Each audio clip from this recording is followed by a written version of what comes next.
Mitchell, and I am the coordinator of the Mid-Atlantic Public Health Training Center.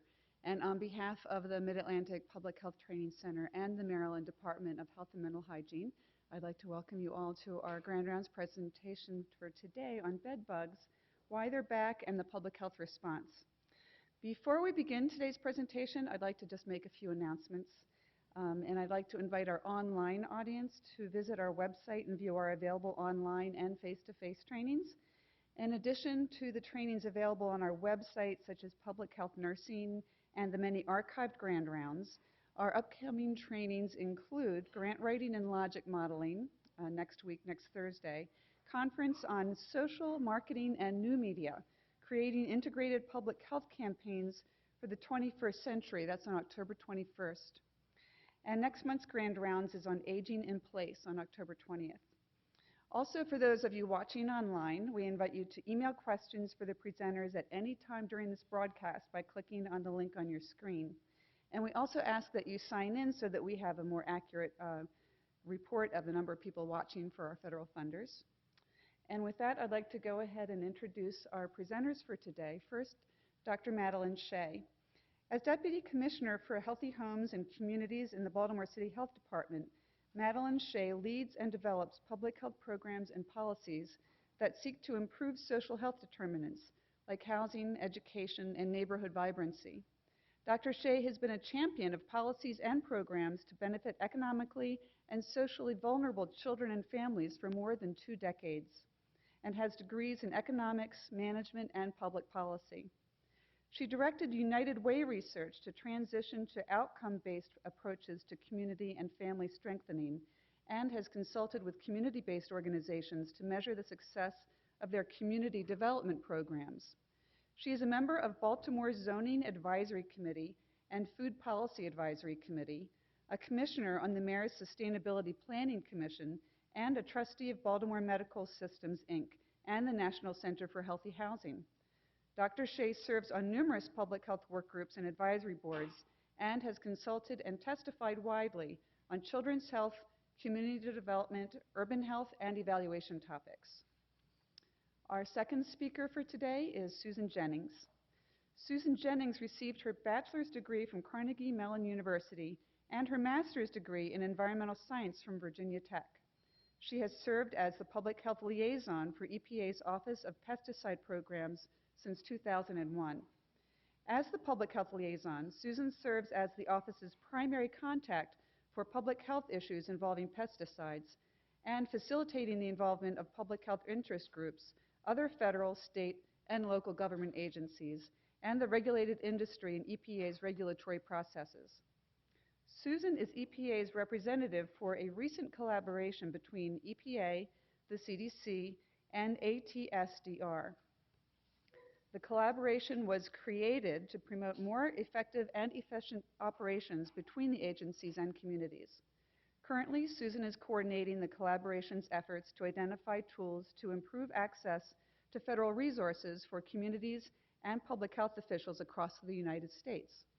And with that, I'd like to go ahead and turn the floor over to Dr. Madeleine Shea. Thank you. I would say that 2 years ago, bedbugs was not an issue that we were giving much, if any, attention to in Baltimore City. But starting in the fall, 2 years ago, that changed. We do these medical homes grand rounds where we go to pediatric providers in the city and talk about all the city services that we have to encourage, greater coordination. And when I did that, talking about lead and asthma, I have all these spiels on all that we can do to help patients. It ended up that the great concern at one of these was about bedbugs. So bedbugs came to our attention initially from a pediatrician in a community health center in Baltimore, at least in my tenure there. So, what is a bedbug? It looks like this. And I think the stories that we grew up with of don't let the bed bugs bite is one that is now being replayed in many people's minds. It's a very tiny bug, the size of an apple seed, oval, flat, beige, brown, or red, depending on how recently it's fed. It's been associated with human beings since the beginning of civilization. They're nocturnal and they're secretive. They're great hiders. They tend to congregate and they feed on humans. Why are we talking about bed bugs in public health? There, at this point, is no evidence of disease transmission, and that's according to a CDC report that I actually would like to draw your attention to. If you were to Google Joint Statement on Bed Bug Control in the U.S., it's from the CDC and EPA. You'll see a wonderful report that gives some history and a lot of facts about bed bugs and control and prevention in the U.S. So anyway, this is in this report that there is no evidence at this point of disease transmission. However, there hasn't been research or much attention to bed bugs for a long time, so CDC is doing research on this now. When bed bugs feed, they pierce the skin and inject saliva, and you can't feel them because they have anesthetics and anticoagulants in this saliva that they have. So you will have a response to that at some point, or most people would, and it can be up to 14 days later. But you're not going to feel them biting you in the night because of the way their saliva is formulated. So it's nearly painless. Some people have no reaction, and some people have severe allergic reactions, and the whole spectrum in between. In terms of mental health implications, and I can tell some stories about all of these things, there are clear mental health impacts due to distress and loss of sleep with bed bugs. Recently had a call from an emergency department doc at Bayview, with a patient who was in severe distress related to her bed bugs. And we get many calls. When someone has these, the same person could call us 30 times about what we're doing. Uncontrolled bed bug infestations can cause anemia in young children. Bed bugs may be an asthmagen, meaning it may be a source of getting asthma to begin with. And there's also secondary infections from scratching. And these, we've gotten some terrible cases brought to our attention in the city, particularly with the elderly or disabled. And the original ones that had brought the problem to our attention that were with young children. So why, just so you know, bed bugs is a problem in Baltimore for sure. It's a resurging problem, but it's not just in Baltimore. There are alerts on bed bugs going on all over the country. In fact, our pest management expert in our division is right now in New York City with people from the EPA and CDC and New York City as they are trying to chew on how we're going to be responding. That said,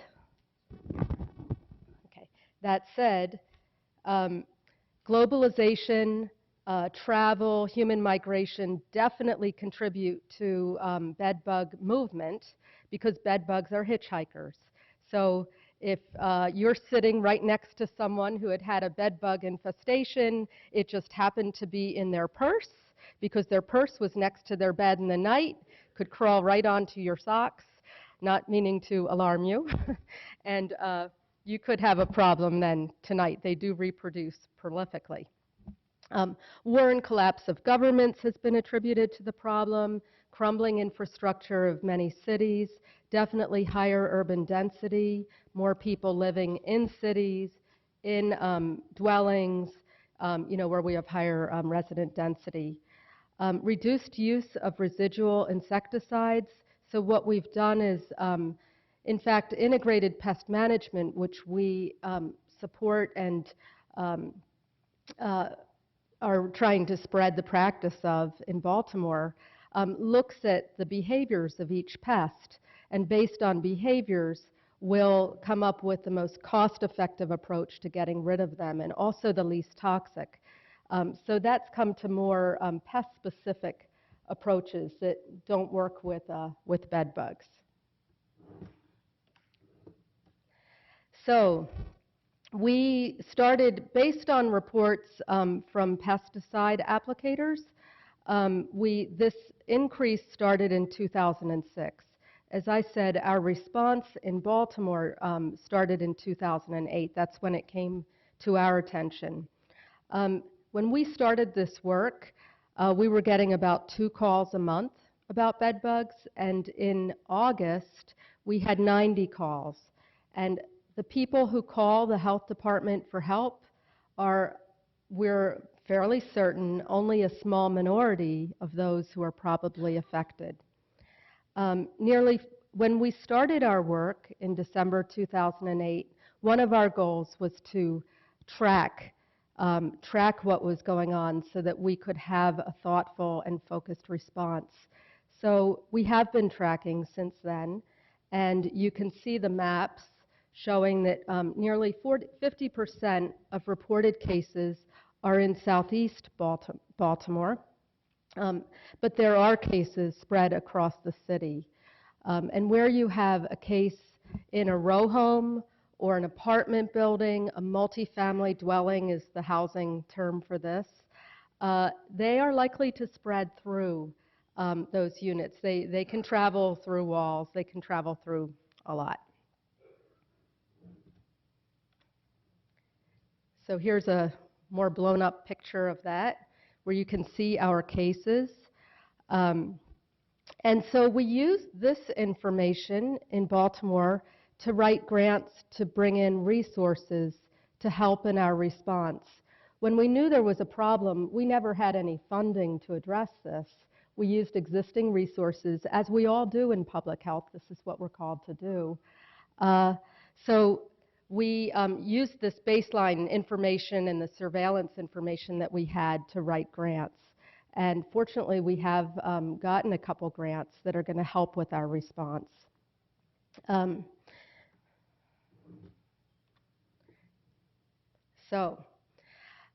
the early days, what we first did when we saw the problem is where we'd see these clusters, this was in early 2009, we released a bed bug plan, and then we would go door to door and do outreach education where there were cases.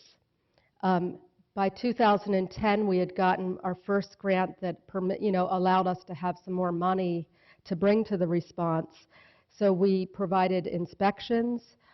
So we cross-trained all of our staff so that they understood how to identify bed bugs and how to counsel families on the resources that were available to get rid of them and what they themselves would need to do. And then with funding from one of the grants, we were also able to subsidize the bed bug treatments in approximately 70 households. You might wonder, why do you need to do that? Unlike when you get the termite inspector in or other kinds of pests, bed bugs usually require at least 3 visits. It's a very expensive in terms of your time and in terms of the pesticide, the exterminator's resources. It's an expensive problem to get rid of. So we just are now receiving funding through the state from EPA for a new initiative called Bite Bed Bugs Back. And in this, it builds on what we've learned over a year and a half, that the one house by one house approach to getting rid of them that is perfectly appropriate and works with lead poisoning or asthma does not work with bed bugs.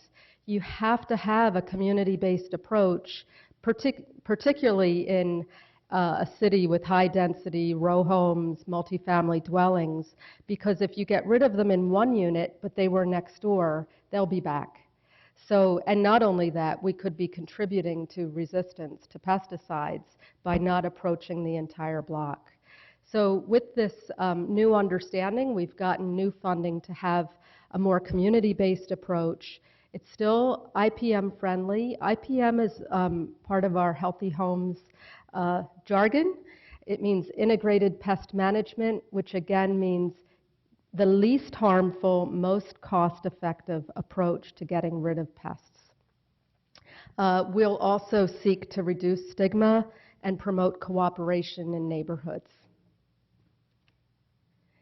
So we will be implementing this new initiative in partnership with the Esperanza Center and Baltimore Medical Systems, where we will train community leaders and residents to be bedbug trainers in their own neighborhoods.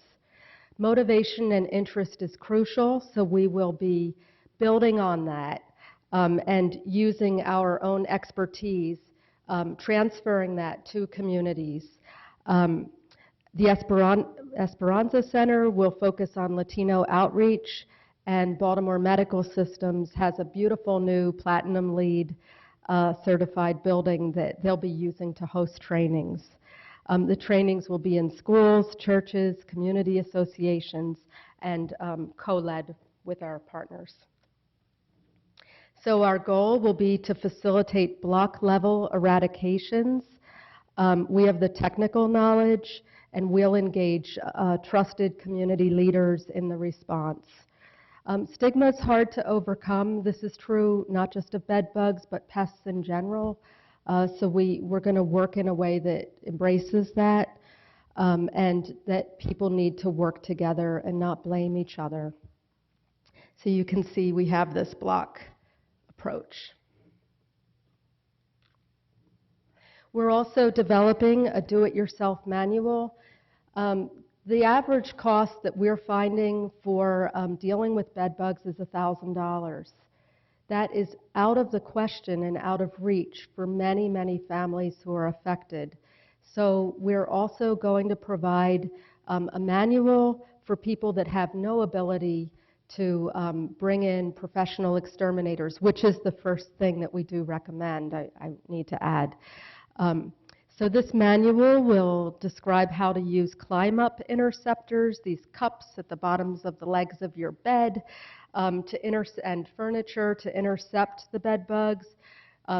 Really severe reduction of clutters where we're providing harborage, washing and drying clothing on the hottest possible setting, sealing cracks, vacuuming and steam cleaning all areas where the bed bugs can be, and using special covers for mattresses and box springs.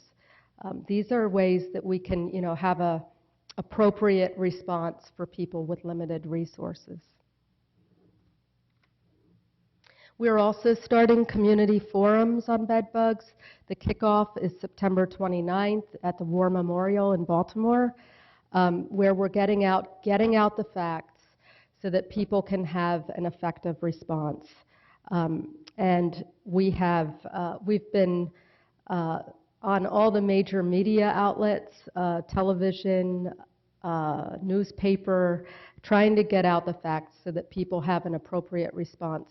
Because indiscriminate spraying when you're frustrated and just going crazy from these things that you have no control over, there's a response that's like, I want to kill that. I'm going to get out the most toxic looking spray they have at Home Depot and go at it. But that actually worsens the problems if it's something that doesn't work on bed bugs, and it also poses potential harm to the residents of the home. And I think that's it in a nutshell. Just how complicated this is and the resources it takes. We got one call yesterday from a dialysis center with a patient who is legally blind, wheelchair bound, bed bugs coming, just popping off of her, severe infection related to that. So our response has to be working with transport companies, the dialysis center, her home, getting in, it's an apartment building. It is not a simple, quick shot. It is something that requires a fair amount of resources, cooperation, patience, and determination, but we're determined to make a difference here. So, does anybody have any questions? Okay.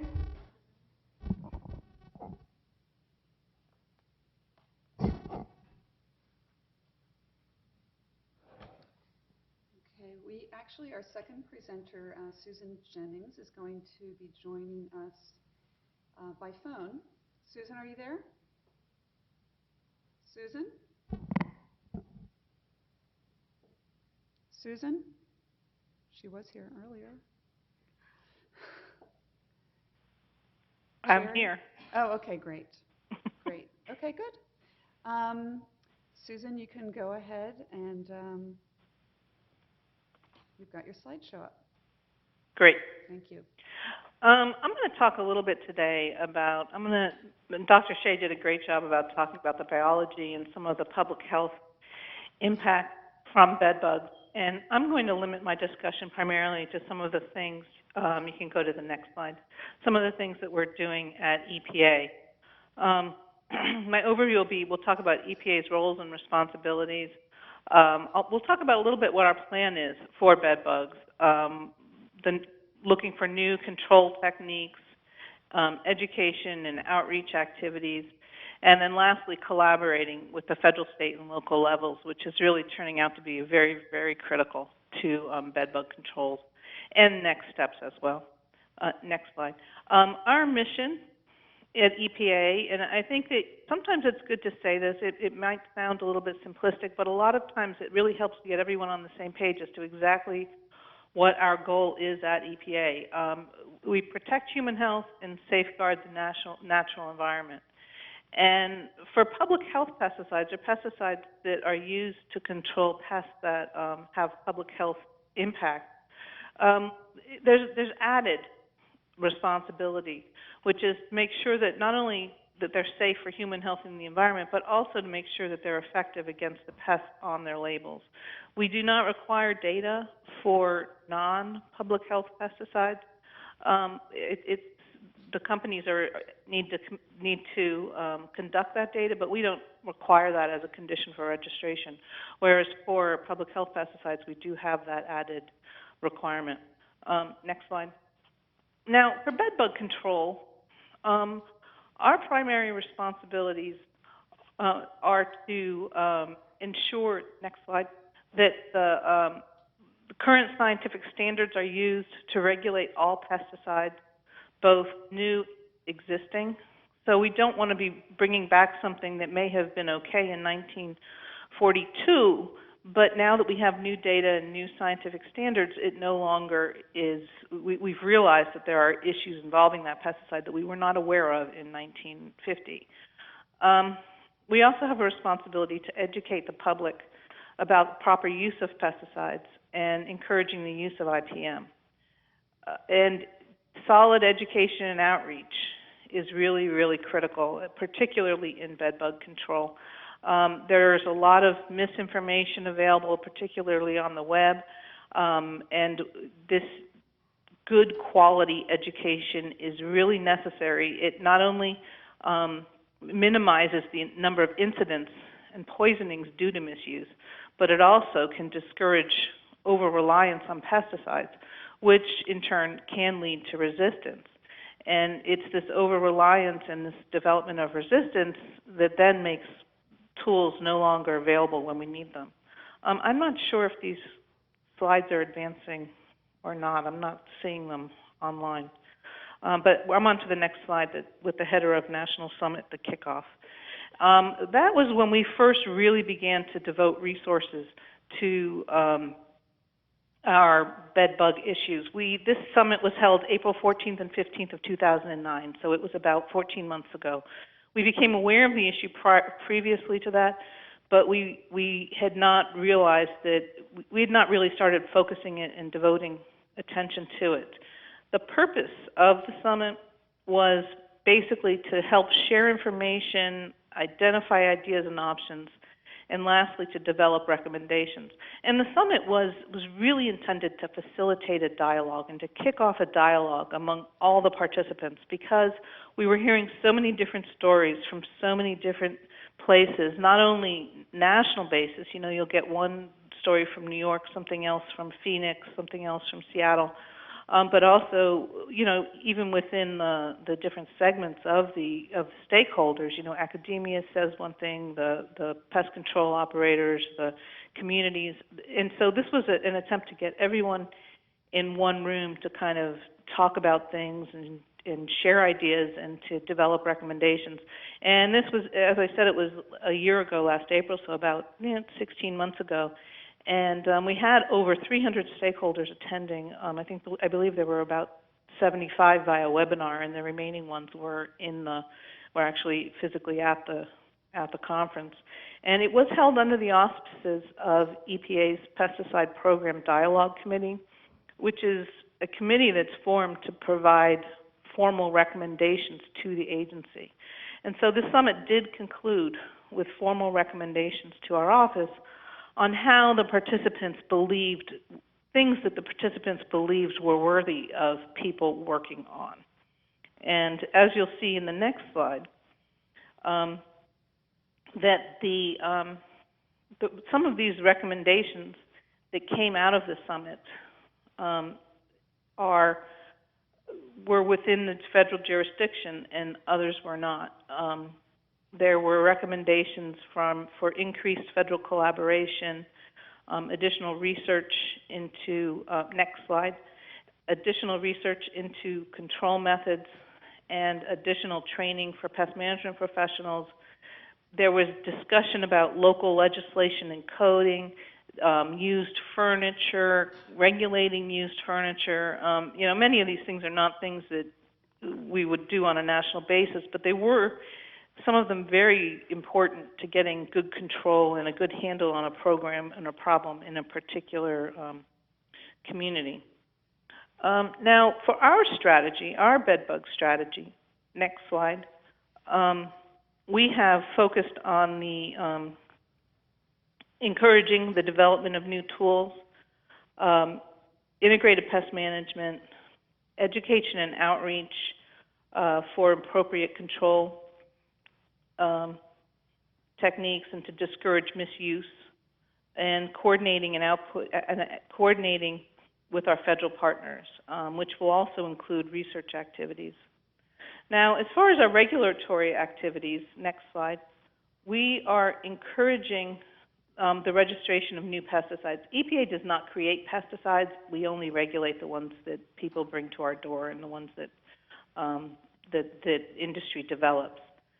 So we're working with industry to identify new compounds and new uses of existing compounds, and we're committed to expediting the registration of any new products. So if a product comes in the door tomorrow, it's not going to sit on the shelf for, you know, whatever period of time our workload might require. It will get immediate attention. It will be immediately brought through our process. And we are also, not only are we talking to industry and trying to, you know, create some energy on this issue, but we're also working with our partners at the USDA Agricultural Research Service on a program to test the efficacy of potential compounds. So we're basically going through our database, looking at what products are registered for other pests, and sending over some recommendations to Dr. Feldlofer over at Agricultural Research Service, and he is also testing some of these compounds. And the hope is that we'll identify something that might work well against bed bugs and still, you know, be registered according to the current standards of today. We also, next slide, have we're improving our efficacy guidelines and the evaluation for bed bugs.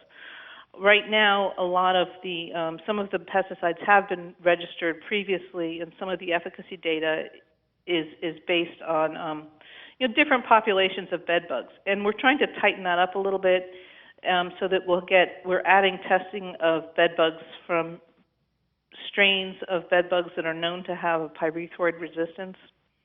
And we're also working with, again, our partners at USDA Agricultural Research Service to work on crack and crevice testing and kind of figuring out what makes a good bed bug, because it's a bed bug pesticide. It's very difficult to evaluate these pesticides in the laboratory because you may get good kill and you may get good knockdown in a laboratory, but how it behaves and how a bed bug works when it's actually in a home, there may be a fair amount of variation. So we're working to try to tighten that up. Next slide. We have IPM has been very, very critical to what we're doing for bed bugs. And I think bed bugs, to my knowledge, and I've been doing this for about 10 years for public health, is the first time EPA has actually come out and said you must use IPM to get good control. IPM is frequently kind of something that we look at as an option, but for bed bugs and for really urban pests in general, IPM is really critical if you want to get long-term success. They live, they share your home, they share your food, and in the case of bed bugs, they use your body as a food source. And so, if they've got the harborage and they've got the food and water, they're pretty much good to go. And you can kill some, but you might get new ones come in, or you may get hatchings from eggs that may not have been treated. So it's very critical that you have IPM to control bed bugs. We have the web page and the joint statement that Dr. Shea referred to that was issued, I believe, about a month ago. They both emphasize IPM, and especially in any effort that's going to be conducted on a community-wide basis. And we've also issued a PREA grant, and part of our PREA grant program, Baltimore, has received a PREA grant to develop materials to help community residents that cannot afford professional help. A lot of the official, including some of our guidance, is that, hire a professional applicator. And there's a very good reason for this, in that bed bugs are complicated. And it's really, you've got to get them where they're living. You've kind of got to understand their biology, even to use a chemical treatment. But there are, large portions of society that flat out cannot afford that kind of treatment. And so Baltimore is developing materials to help those residents that cannot afford professional treatment. And that grant, as well as things that will be in the future, what will come out of those will be made available to other communities and will be shared across, so that other communities across the nation can benefit from things that are being generated nationwide. Next slide. For some of our education and outreach, I'll just say some old news, and it's kind of, we launched a web page in spring of 2010, and this problem and issue and all of the energy and efforts that we're doing are changing so quickly that, yes, it really was only launched about 3 or 4 months ago, but it still seems kind of old to us. But it focuses on control, bedbug biology, and debunking myths. And one of the major reasons that we issued this web page was because of a lot of the misinformation that was out there. And we've tried to put information on our web page that has been well vetted with experts, not only EPA experts, but we've also run it by numerous experts in the field, and as well as our federal partners, so that we don't want anything on that web page that might be in any way seen as, not a good thing to be doing for bedbug control. We also issued the joint statement with CDC in August of 2010. Now, this statement really is intended to reiterate our official positions on bedbugs as a pest of significant public health importance. Bedbugs have always been on the list, which was issued in 2002, I believe very early in 2002. But one of the things, when we held our summit, one of the things that was being continually raised was that many of the attendees did not believe that CDC really considered this a public health problem, and that it was more considered an inconvenience or, some sort of a problem like that. And so although we had already officially made this declaration, it obviously was not being accepted or by different groups or different parts of society. So we went ahead and created this joint statement last August, basically just reiterating it and expanding on it and saying, yes, this is what we think, this is why, type of a thing. And then lastly, about a year ago, I believe, we funded the National Center for Healthy Housing's publication of what's working for bedbug control in multi-family housing. And this document is really, it goes through different control techniques and talks about pluses and minuses, but really doesn't make recommendations. It's just discussing what can be done and how it might work if one were to do that. Next slide. Our web page, I think I've covered most of this, proper use of pesticide, IPM techniques. In September, and this is September, so we are hoping to also put up on our website a searchable list of EPA-registered products. There are actually over 300 products registered for bedbug control by EPA, not all of which are being marketed by the registrants, but these are all registered products. And so this is going to be a list that will be put up on our website, and people will be able to get on there and look at the site. So it'll say like whether it can be used on mattresses, or whether it can be used in the case of a fumigant for the whole house, or whether it can be used for crack and crevice. And it will be searchable by name and by chemical classification. And we are updating our web page, so we have new and better links as the situation changes. We're also developing additional materials such as a bedbug video, and we're working to provide a mechanism for communities and states to share information. As I said before, we're having the outputs from that Baltimore grant will be used to will be made available to other communities. But we're also looking into trying to find a way for communities to share information and to kind of facilitate that. So, stay tuned. That's not, I wouldn't say that's imminent, but hopefully within the next 6 months to a year, we're going to have an area on our webpage that will allow people to share information, so all the communities don't have to generate, a bedbug brochure or this or that.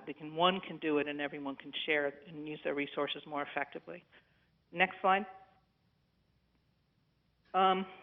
We have also issued a request for applications that was just issued, I believe, about 2 weeks ago. And it's requesting applications for education and outreach efforts in communities with environmental justice concerns. And this is Stag Money, which stands for state and tribal assistance grants. And what that means is that the applicants will need to be with a state or a tribe. And the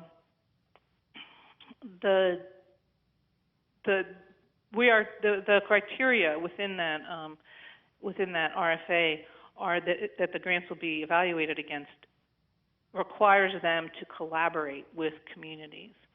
So it's not something that, in one of the evaluation criteria also is, what kind of a history you've got with these. We're not looking for brand new collaborations because we realize that there's a cost to that. But, if you've already got an existing collaboration, get in there, work together, and partner with communities for these funds. And these grants, as I said, the RFA is out right now. I believe the closing date on that is October 18th. So next slide. I want to talk a little bit about some of the collaborating that's been going on bedbugs. Out of the summit, they recommended creating an interagency task force on the federal level. And we did that fairly quickly. We held our first meeting in August of 2009. And our work group, we have representatives from CDC, Department of Defense's Armed Forces Pest Management Board, EPA, HUD, Housing and Urban Development, NIH, and then we have two parts of USDA. We have the Agricultural Research Service, and we also have the National, I can't remember their acronym off the top of my head, but they're the extension people. And we meet at least monthly, more when we need it, when when needed, which has been happening lately more frequently. But this has been a very good. This work group has been very productive and has been a good thing for the federal government. Can we have the next slide, please? Not only does this work group help foster communication across the agencies, we spend part of every meeting just saying what each other's working on, but it also helps foster communication with the public because people don't need to try to figure out who in each agency they need to go to. If they can just identify one contact, and then that gives access to the entire federal work group. And we're more effective and efficient than each of us working in isolation. EPA has materials, we can send it out to our work group, they'll comment on it, and we end up with a better product at the end of the day. And we also are finding that there are cost savings associated with working together as well. Okay, next slide. There is no specific funding for this federal work group, but we have been collaborating and getting outputs out there nonetheless. We've prioritized, developed an action plan from recommendations from the summit. There's a bibliography of peer-reviewed research articles that will be published really any day now on the Armed Forces Pest Management Board website, and the EPA website will link to that as well. And it's been, people have really been, in the research community, have been very interested in that particular output. As I mentioned before, we're working to identify new compounds with USDA ARS, and we have issued the joint statement. These are only the things that we've already done. There's several others that we're looking at. One of the things that we're most interested in right now is trying to get a better handle on surveillance information on a nationwide basis. A lot of the information that people are receiving is anecdotal, and which is information, but there are so many things that can go into that. I mean, if you're talking about calls to PCOs, one person may call 10 pesticide companies before they actually settle on one for control. And so if you're measuring number of calls, you're going to have 10 for that one infestation. People can also call because they think they have an infestation, and they do not. We've heard reports of people who were sleeping with their dog, and the dog had ticks. So what they thought were bed bugs were actually ticks. We've had carpet beetles people have mistakenly identified as bed bugs. And infestations are rising. I don't think anyone would really want to debate that with any seriousness. But to what level and to where is it happening? Is it happening universally across the country? Are there certain hot spots? Things like that our work group is looking at. We don't have any answers right now because some of this would take a tremendous amount of funding, but we are looking into different ways that we can at least get some qualitative, quality information. Because without that information, you don't know if your interventions are succeeding. We could be, conducting numerous interventions and making an enormous dent in the bedbug population or no dent whatsoever, and without that measured, some decent measurement of the infestations, it's going to be impossible to measure those. So anyway, we have, next slide please. We've also got other collaborations that we're working with. We've got a pesticide program dialogue committee, as I mentioned before. We've got a new work group on that, which is intended to be, we have the federal work group, which is just federal partners, but this one is intended to be more representative with different issues, different groups of, community people, registrants, and some of our federal partners as well sit on that. And that will be public health in general, we're going to address bed bugs with that subgroup, but we're also going to focus, that's going to be on public health issues in general. Next slide. So in reducing bedbug infestations, as I think I've mentioned, requires a lot of collaboration and cannot be done in isolation. And EPA is doing our best to try to facilitate information exchange, encourage research, and promote safe control. Local organizations are critical. States and governments are needed very much to provide legislative support and structure Different communities have very different needs depending on what their local codes are and their different landlord-tenant legal structures and obligations. It all varies. But basically, we all need to work together. Next slide, please. To maximize our limited resources. Resources are very limited at this point, and I think we can get a lot more done if we're all working together towards better control. And a focused strategy on bedbug control is going to have to look at different aspects of the problem. The research agenda, to try to get some of the research more, some sort of an agenda in place so that some of these areas where we really don't have a lot of information, we can get additional information. Extent of infestation I've discussed. Which interventions work based on some data, not just anecdotal. And that one actually is critical as well, because when communities are investing money in, say, heat treatments, they really need to know what kind of effect they're going to have. How much are they to cost? How much they cost to buy is one cost, but then, how effectively do they work? How much will it cost to run them? There's lots of different things that can play into that, and it makes it a much easier purchase for our community if they have more of that information up front. And lastly, additional research in new control methods. And the next slide. The federal and state governments can help facilitate this community information exchange and basically increase the potential for success if we can all learn from each other's wins and losses. And that's pretty much all I have for today. And I guess, Molly, if you want to take back control. I hope everybody can hear me. This is a time in our presentation for questions, both from our live audience and from people online. Again, if you are watching online, feel free to email us a question at any time for either of our presenters. We have a number of questions. This is a problem. We have a number of questions from our online audience already, and one of them I think will be an easy, quick answer. What is IPM? IPM? Yeah. Susan, do you want me to take this? Sure. Excuse me, sure. Integrated pest management, and what it means is a focus on understanding of the pest, getting rid of all the things that Susan was mentioning that support the existence of that pest, like harborage, food, water, preventing the pest from ever getting in, and then judicious use of pesticides or controls as you need it. You want to add anything, Susan? The only thing I would want to add might be that it is a control that also focuses on the biology of the pest. So that is included, which are all the elements that Okay. were mentioned. Do we have any questions from people here? Right ahead.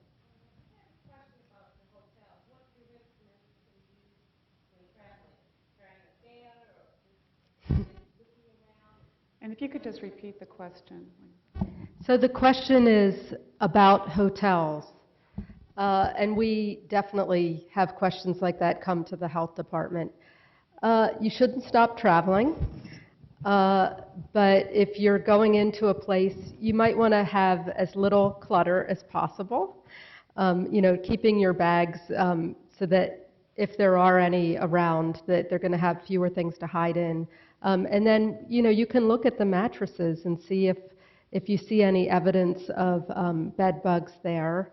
So little dark brown spots, bed bugs themselves. And Susan, what would you add to that? Yeah, I would say, as you mentioned, just peek at the mattress. Some people do, especially some of the researchers apparently completely disassemble their bed. I know I tend to be more worried about what else I might find there besides bed bugs, so I don't do that. But I do peek at it and see. And the other thing I would say is put your suitcase, if they have a luggage rack, put your suitcase there.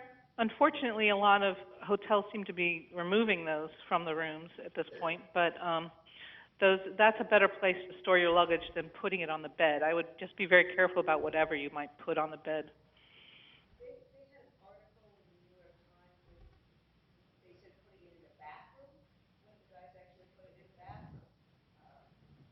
Bed bugs, yeah, sure, because bed bugs hang out closest to beds. So in the bathtub, you're not likely to have, I mean, they feed on human blood, so they're not feeding on anything in the bathtub, hopefully. So, Okay. So putting luggage in the bathroom might help. if it makes you sleep better. Okay. Yeah, right back here.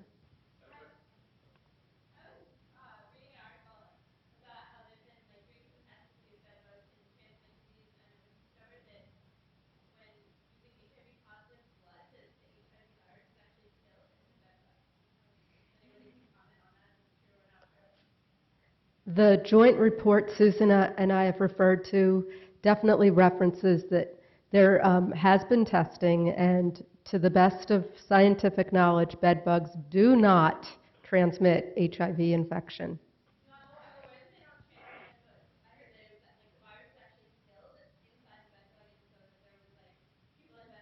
Right.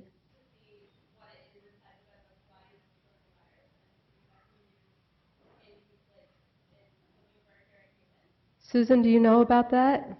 I'm sorry, I can't really hear the question. Oh, the question is there something in bed bugs that kills HIV infection? Oh, I don't know anything about that. I would be surprised if there has not been, the research into some of these issues has not been as deep as the questions are. But I think that as Dr. Shea said, that the official line is that they are not known to vector diseases. And I believe there are also some studies that show for hepatitis that it actually, the bed bug can take that into it and harbor it, but does not necessarily transmit it back into a human. So there's just different questions like that. And I think that everyone, including our colleagues at CDC, would say that the additional research in that area would be very valuable. Thanks. We do have an emailed question along those same lines from Colorado. And given the fact that bed bugs are not big transmitters of disease as opposed to mosquitoes and encephalitis, what kind of priority should local health officers give to bed bug infestation? As a public health official, I can tell you that if your constituents are being driven crazy by something and worried by it, it is a priority. It's our job to respond to the constituents' concerns. So, that doesn't mean that infectious disease and other items aren't also of concern. We wear a lot of hats. Okay. Yeah, right here.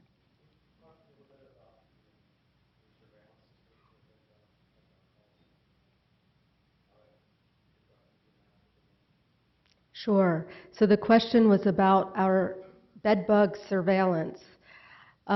It has been pointed out that just because there's a call doesn't mean that there's bed bugs. It could be ticks or carpet beetles.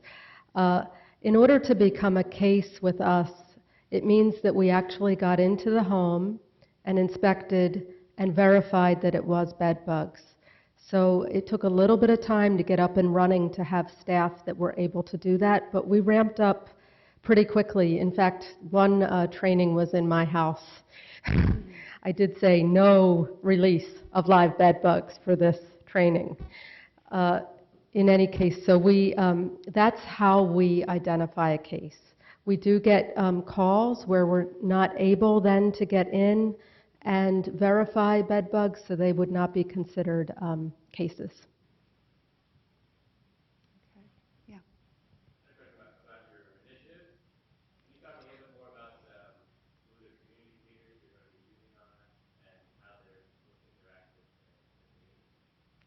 So that was with the Esperanza Center and Baltimore Medical Systems. We focused first there because it wasn't a lot of money, and that's where we have 50% of our cases. So we have established promotores programs right now in Southeast Baltimore where we work with community leaders, key influencers, who help shape what the education and community mobilization will look like. Baltimore Medical Systems is the community health center that first brought bed bugs to my attention, some of the clinicians there. So they've offered space, and their clinicians have an interest in partnering with the communities on this response. It's still being developed. The money is not here yet. It's on its way. So I don't have the exact answer of how our partners, exactly how they're working in their neighborhoods. Do you have to identify the bug or droppings or any other way of identifying? We identify through the live insects or the evidence. So, what was your? So the question is, how do we identify? Droppings, fecal matter, anything else to identify without the live bug? We do through that, yeah. Whereas rashes or, the effects on humans, we can't tell that that's from bed bugs. So it would be from an inspection in the house, and evidence that conforms to what bed bug residuals would look like, the exoskeletons, or their fecal matter, or the bed bugs themselves. But Susan, I'd love to know what you're recommending, if there's other ways for this audience to identify them. Identifying, I'll be honest, we had them in our house 8 years ago, and we had about 3 or 4 pest management companies come in, none of whom could identify the pest. And we ended up identifying it ourselves just using pictures online from Extension Service.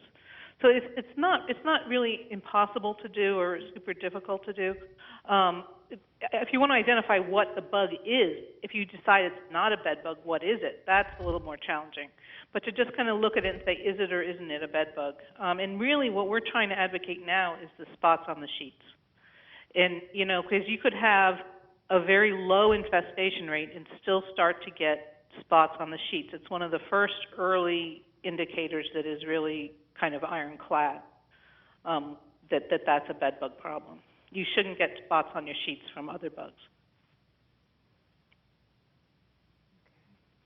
Yeah. I apologize, I came in just a few minutes late, but did you describe the life cycle of the organism, any seasonal differences or other sorts of things that one normally would think of about pests? Susan, can as the EPA expert on this, do you want to take that question? And the question is, are there seasonal differences, kind of the life cycle of the bed bug? I don't really know the answer to that. I don't think so. It's a pest that lives indoors, and I think it reproduces year-round with equal zest. But the one thing I will say is people do. I think that we hear more about them when people go indoors. So, like the public discussion and the public discourse seems to get louder and then lower in the summer. And the other thing I would say is it's possible that in the summer as well they don't necessarily hitchhike as well because of the heat.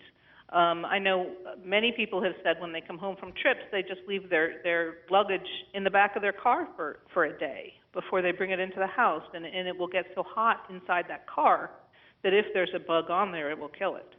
So there is that, but I think as far as the biology, I've never heard that there was any variation seasonally.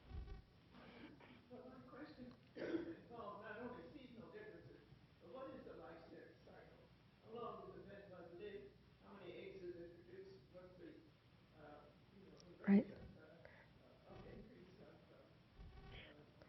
We're going to get these right, and those basic things that one ordinarily Yes. know about pests. They live a long time, and they can live a long time on one feed. We've been told up to a year. So that, if you didn't catch it when you're trying to, catch some of them with one approach to getting rid of them, they can come back. But Susan, do you know how many eggs they lay? Oh, a lot. I don't have Yeah. the number off the top of my head, but they lay a lot of eggs, and I believe they're reproductively mature at about 2 months or so. I mean, it doesn't take them very long to mature either. And do you know how long they live? I don't know that either, but they live, well, as you said, I mean, we say 9 months to a year without a blood meal. And so I believe they live, I really know, I can't answer that, I'm sorry. Sorry. Those data would be interesting. Yeah. Important in deciding how often one had to go back and check on a given site or something of that sort. Right. We do know that, that we do go on the guidelines that they could be deep in a mattress and alive without coming out for up to a year. So that is a guideline we work with. But yeah, I haven't in any of my reports seen how long they actually live.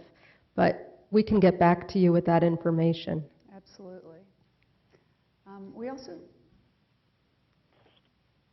also have a question about whether there's any kind of topical treatment similar to mosquito repellent that can be used to prevent from being bitten by a bed bug. Not that I'm aware of. No. No, and as a matter of fact, we would strongly discourage people from trying to use a mosquito repellent while they sleep. Okay, question in the back.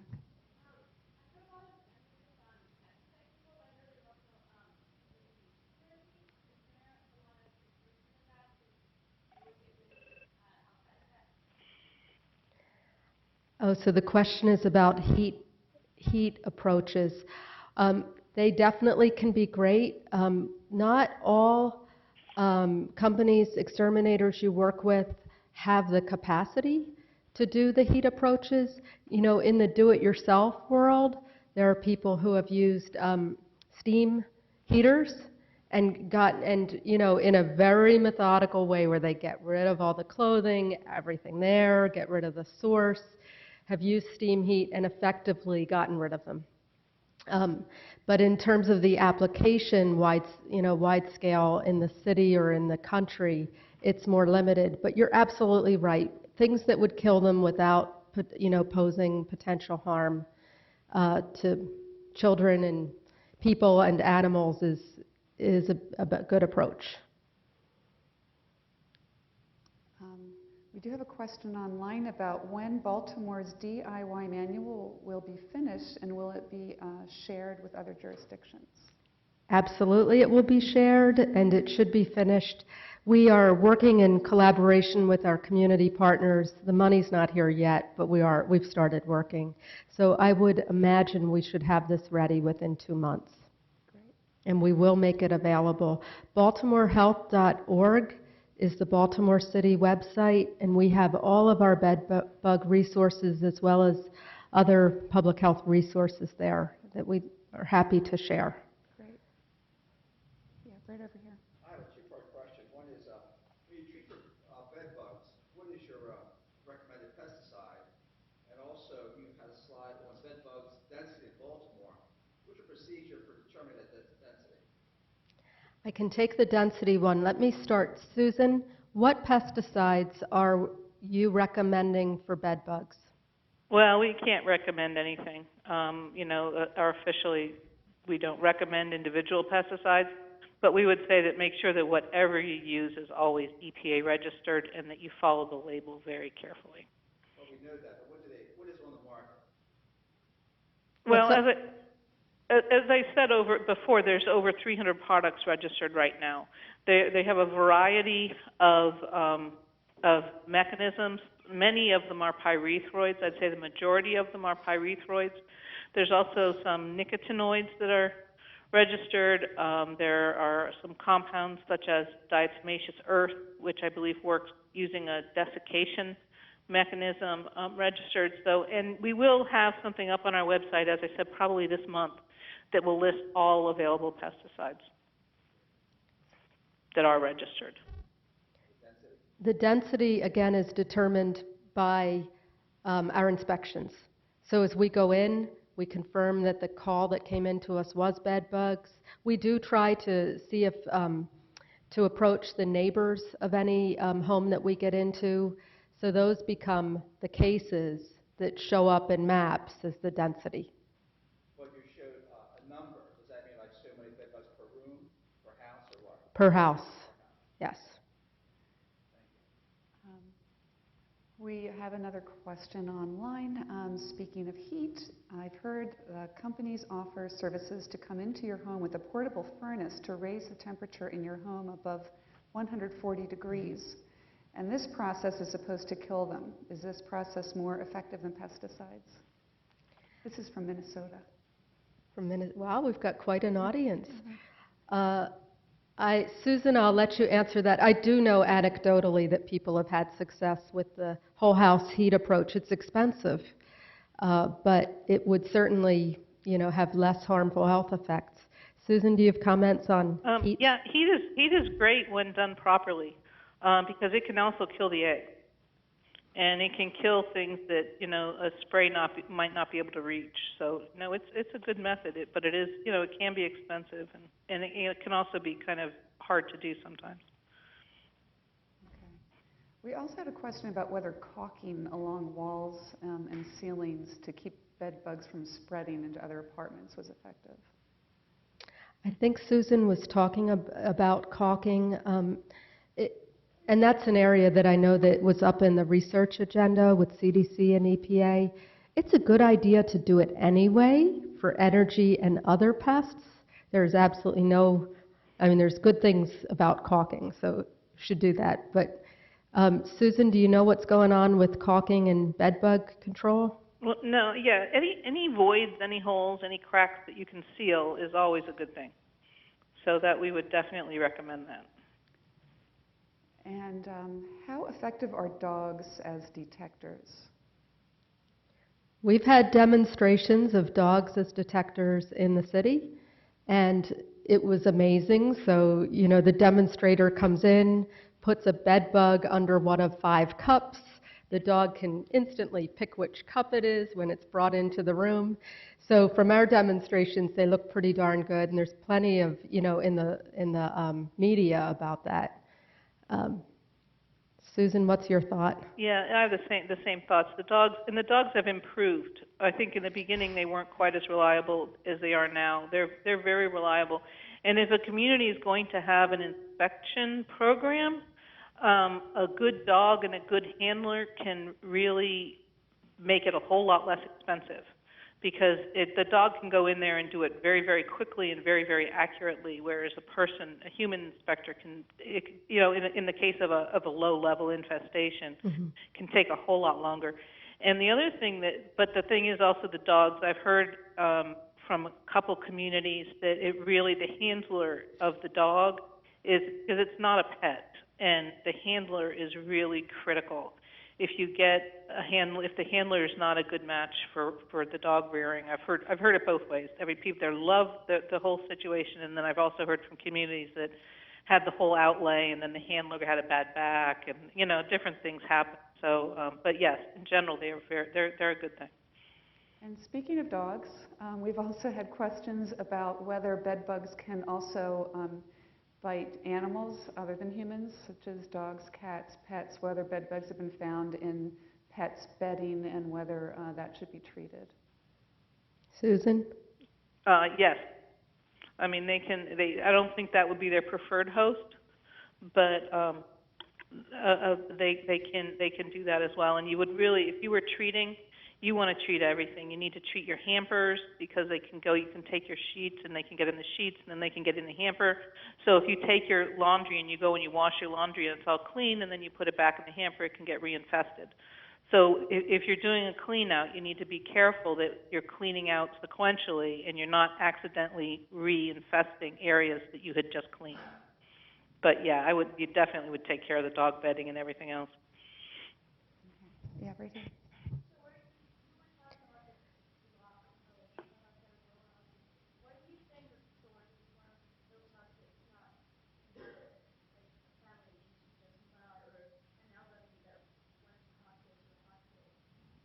Could you repeat the question? So the question is, in our block approach, what do we do if there are vacant houses or unoccupied houses in that block? I am sure we're going to be dealing with this question. The health department can have public health authority to, if there's a problem of significance, to address that. Like, we can get into vacants. when there's other hazards sometimes. So I think we'll be working on a solution to that, because you're absolutely right. I mean, but they're feeders on people, so, but in the block approach, we'll have to know what we're doing with that.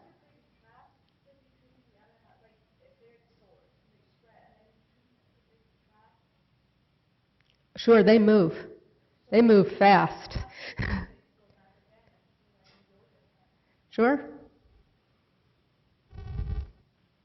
There's a question about what is the best site to get educational information for general public hotels, motels, apartment tenants, including in other languages? So is the question, when you're talking about hotels and motels, is it? I think the question is if there are any websites out there for good general education purposes for both hotels as well as tenants.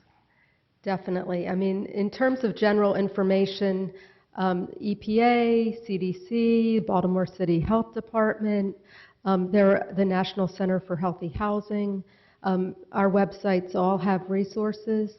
None of them, we don't have surveillance or, mandated identification of hotels with problems. So you're not going to go and say to some website and see, public places that have cases. So not at that level, but generally what you do to prevent or respond to bed bugs, any of the government websites. Okay. And there's also some training programs that are available online. I think National Center for Healthy Housing has one, and I think HUD might have. I'm not sure. There's another one that just recently came out, but it slips my mind. And we actually got an answer to one of our questions from someone on our online audience from Texas. 300 to 500 eggs during each reproductive cycle. So, I don't know. Yeah. Yeah, right here.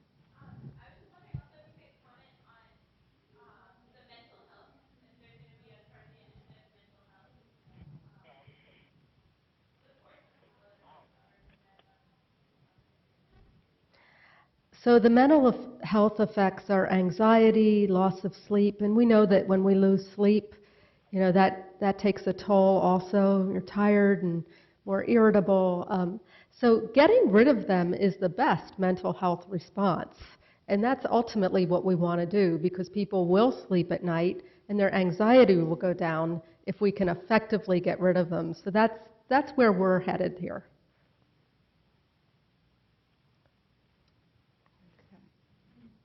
Yeah. Mm-hmm. Has the control program been developed far enough to move toward identifying or licensing, not necessarily legally licensing, but identifying in some way the companies that have been trained and that are reliable as far as the consumer's choice of hiring someone is concerned? Effectiveness of control. We don't do that at the local level. So, the whole state and federal, our state and federal partners are the ones that regulate and, oversee the pest management practices. What we do say, because people need guidelines, is if someone comes in and says, give me $500, I'll solve your problem, you don't have to do anything, I'll be in and out, that's probably not a reputable provider. So you're going to want someone who's going to demand work on your part to get rid of all the harborage, do all the things you need to do as a resident, and work with them over repeated visits to get rid of them. So it's more an approach than a particular product or company. Did I understand you to say that this particular insect feeds on other than humans? Because that's a very important point. Is it on birds? Is it on, as you mentioned before, dogs, cats, hamsters, whatever? Are we the only source of food, or do we really have to be concerned about? Susan, the question is, if they don't only feed on humans, you said they can also feed on pets. Who else do they feed on? Because that would have public health implications for potentially for disease transmission. You know, our focus in Baltimore has been so much on the human concerns that we've had, but Susan might have some perspective nationally on that. Well, the only thing I can say about that is that chicken houses and poultry operations can have very, very serious infestations. You know, being EPA, as far as, you know, I think control is not, that wouldn't be something that we would.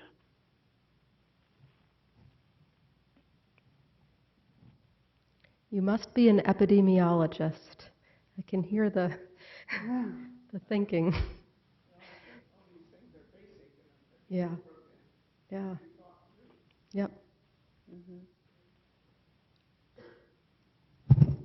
Any other questions here? There's a question about what an integrated pest management approach would actually look like. And that it sounds like a lot of what is needed is to get rid of what they host on, which would mean getting rid of the person from the home. But what would it actually look like if you went in and conducted an integrated pest management approach? It doesn't mean getting rid of the residents. You're absolutely right. In the case of these vectors or these pests that feed on humans, no, it's their other sources of food or water, preventing them coming in, and in this case, harborage.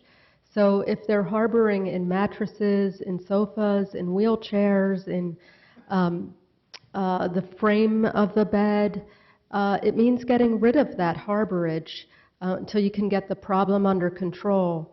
And so clothing, that's where all the work comes in, systematically identifying where they could be and systematically going through and either getting rid of or killing them in those sources.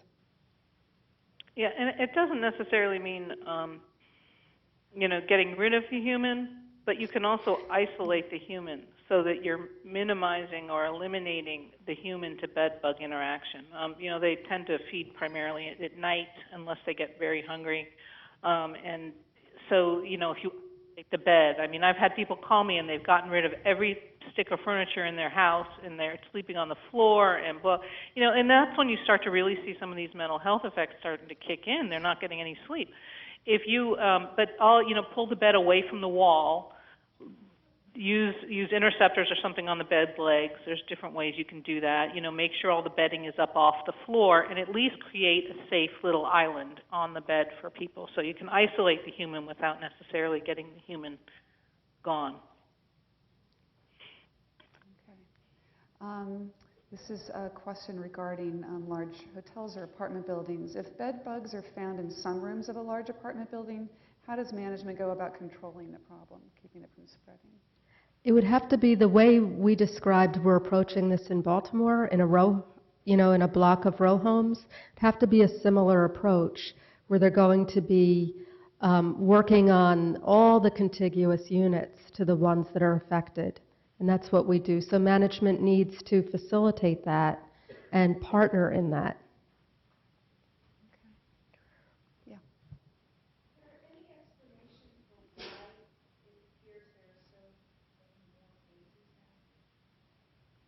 So it's the question of why are there more cases. So that was one of my first slides that we don't know exactly why, but it's definitely, they're hitchhikers. So as people move around, they'll move around, they reproduce easily, and we're not killing them very well. They're resistant to a lot of the residual products, or they're resistant to a lot of the pesticides that are out there. They're great hiders. So once they've sunk in, they're not easy to get rid of. Okay.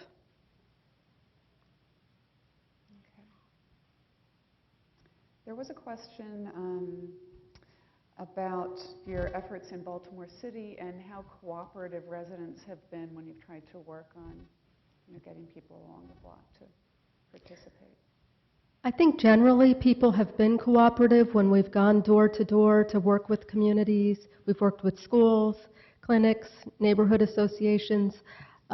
Sometimes when people aren't, it's because they're afraid of the stigma that's associated with having a bed bug problem, or the density of people living in their home. So generally, when we can get past that, people are cooperative, and that when they know we really want to help them. Yeah, go ahead.